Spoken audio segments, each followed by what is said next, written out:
Well, what a turnaround from Manchester United in their victory at Old Trafford against old foes Liverpool. Have you ever seen such a contrast in performances from their first two matches to that win over Liverpool, Jermaine? No, is the brutally honest answer. Everything about what they did against Liverpool was fantastic. The passing, the moving, everything was sharp and snappy.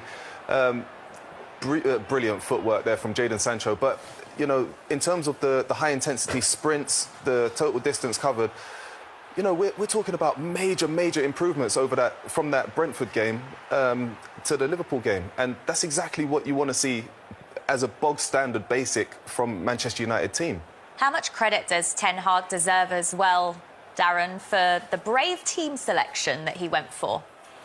Yeah, a lot of credit. Although, if you were really harsh, you would say that there were bold decisions he should have made before the season began. We've all been saying that Ronaldo has been angling for a move away from Manchester United for quite some time. And the minute he starts to do that, he's not committed to the team. And so he shouldn't have been in the squad. And I think that he was absolutely right not to start him and only really to bring him on towards the end of the game.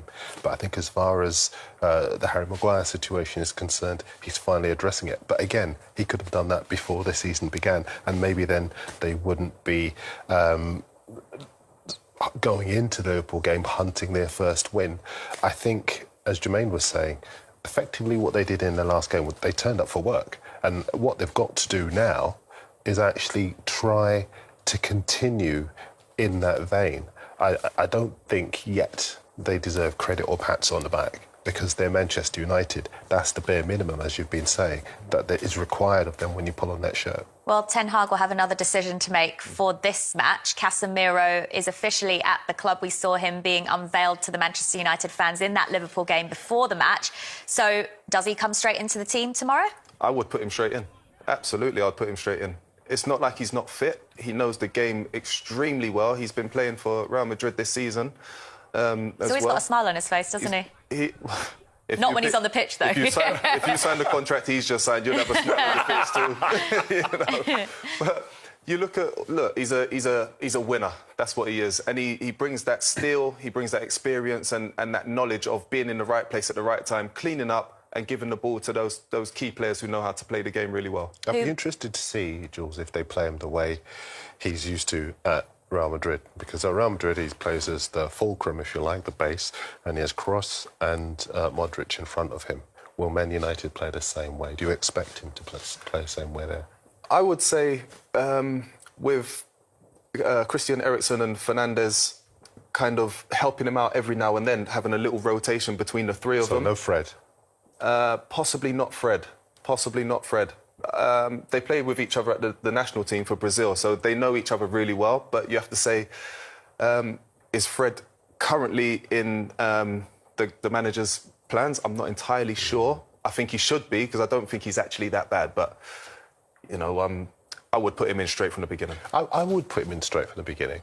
But I think the pressure is all on United. OK, you could argue Southampton, no win in their last 12 against United in the Premier League. But from Man United's point of view, they've lost their last 7 away games. And that's their worst run since 1936. Yeah, there's a graphic, thank you. I think as far as... They listen to you in there, Darren, don't they? They do, thank you very much indeed. And I think... the last time they were on a run that bad, it was 10 matches in that season, 1936. We don't have that one. And you look but I think as far as the teams that they've lost to are concerned, it isn't just the Cities and the Arsenals and the Liverpool. It's the Palaces and the Brentfords and the Brightons. And that's the concern, that supposedly Leicester teams are outworking them. That's why I can't get carried away with that win over Leicester, because I think that's the bare minimum of what's required, as you've been saying. Yeah. Now let's see if you do it against the Southampton side that haven't got a good record against you.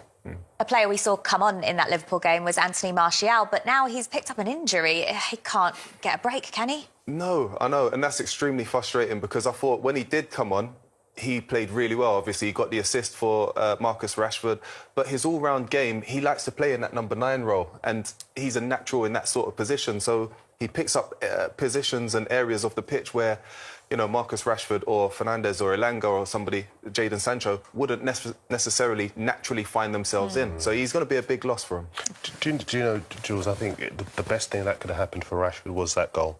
Because the confidence, I mean, you can speak better to that than me, but I think the confidence he'll get from that will actually maybe kickstart him into a run of form that might see the confidence come back and might even silence all this talk about maybe United bringing in another striker. I know they're looking at Gakpo and Antony and all, but you got Rashford right there. He's not 31, he's 24. He is a guy who just needs an injection of confidence, and maybe these goals will do it for him. Yeah, you'd hope so, wouldn't you? As for Southampton, they've had a really interesting start to the season because coming into the campaign, I think everyone had them outside of the 3 promoted teams as probably the then favourites. next most likely to be in that relegation pack come the end of the season. Yeah. But they've showed real character in their last 2 matches, coming from behind to win points. What have you made of them? I'm not entirely sure just yet, to be honest. You know, we see all sorts from Southampton. We see good football in play, but we also see silly mistakes, and we see great positional sense from the defenders and midfield players, but also we see lack of concentration and focus at times as well. One of the good sides, the positives at the moment, is the current form of Shea Adams up front. I think he is rejuvenated himself over the summer. He seems to have got himself really fit. He's happy, he's firing, he's finding himself in the right place at the right time. Scored a couple of goals as well. And he's gone from, look at this, great movement there from him.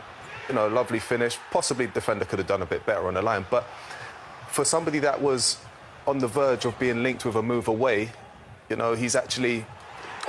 Back, what, you like what that one now? I've got 1 or 2 of goal. those as well. Check out my YouTube video later on.